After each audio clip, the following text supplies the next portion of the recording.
It's the beginning of March. It's like 4, almost 5 degrees out here right now. Spring is less than 20 days away.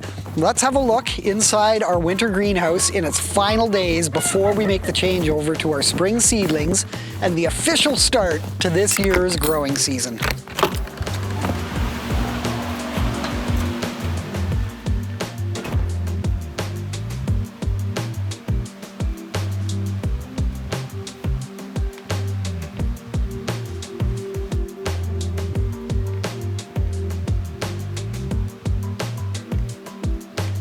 We start many of our seeds that need a longer growing period indoors in February, and by the time mid-March rolls around, we need to start moving our seedlings out here into the greenhouse to make more room for seed starting inside the house. We've already started the process of freezing out and killing the greenhouse, which helps to kill any possible insects that might be hanging around in here. This is a necessary step before moving seedlings into the greenhouse for this season's crops. The temperature in here got down to about -5 Celsius last week when we had outside temperatures of around -30 Celsius. We allowed things to freeze up during that period intentionally. Normally we'd have a roaring fire in the wood stove here when temperatures get down that low, but with it possibly being the last real freeze up this winter, we just let it go. The lettuce? Well, the lettuce is definitely done for this year's winter crop. It went quite well with moving seedlings in here last September. It's all over now though. It was tasty while it lasted. And here's the kale. Kale is a cold hardy plant, so those below freezing temps didn't really affect these plants too much. We've been munching on this stuff all winter in salads, tacos, all kinds of stuff. And of course, Caddis has been enjoying her kale bones too.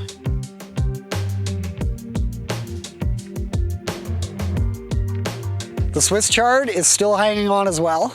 This was our first winter growing Swiss chard in here, so now we know it's another leafy crop we can grow in here over the winter months going forward. Our celery is very picked over now. It also managed to hang on through those sub-zero temps we had last week, although it is looking a little weak at this point. Amanda and I, as well as our rabbits and chickens, have been enjoying this stuff all winter long. So they'll be a little bit disappointed when the fresh greens stop appearing in their homes over the next few days. The tomato plants, well, clearly these are dead now. Still a few fruits hanging onto the vines, but overall, these are completely done. It would have been first or second week of February, I think, that we harvested the last of the tomatoes that we actually ate. And finally, the pepper plants. Now, had I been smart about it, I would have made sure to harvest these last few peppers before the cold snap, but that didn't happen. These will still be fine for saving seeds. I'll toss the leftovers in with the chickens after I get the seeds out of them, and if they're interested, they can gobble them up. I don't want them though. I will get what is still left off of these kale plants, because there's still plenty of good food here, that's for sure. And even what we don't eat, the chickens will love. Lots of good stuff here. Not letting any of this go to waste. It's going to be a couple months now before we have our own fresh greens. Same thing with the Swiss chard. We'll get as much of this as we can.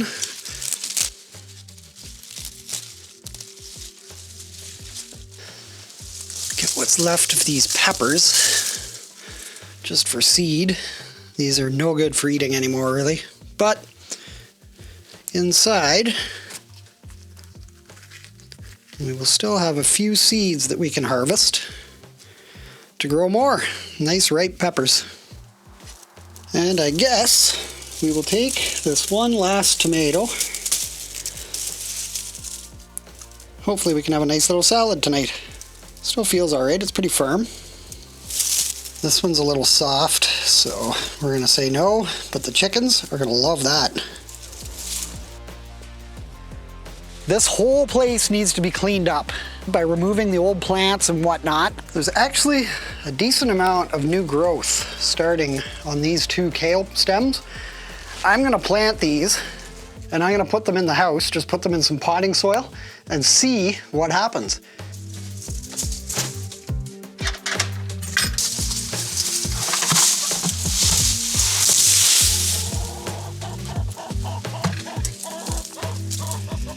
Enjoy, you bunch of little compost machines.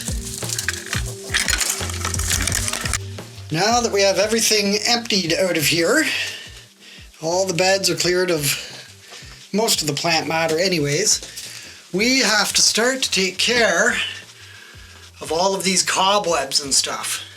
Just about every corner in here, you're going to find cobwebs of some sort, many of them with bugs in them. Some of those bugs might still be alive. Some of those bugs might want to eat your plants.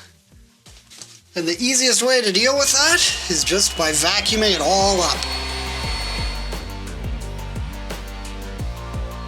The last thing I'm going to do in here is just spray it down with a hydrogen peroxide and water mix just to kill any bacteria or fungus or even pest eggs that might be in here. I know there are some in here. These are definitely eggs.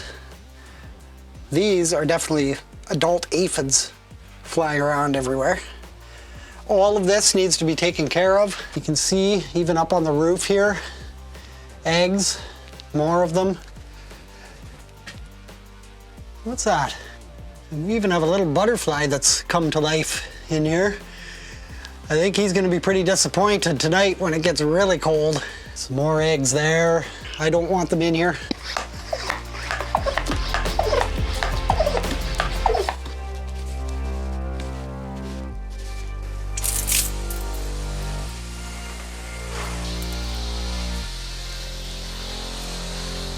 The main thing here is just starting out with as clean of a greenhouse as possible with the new growing season.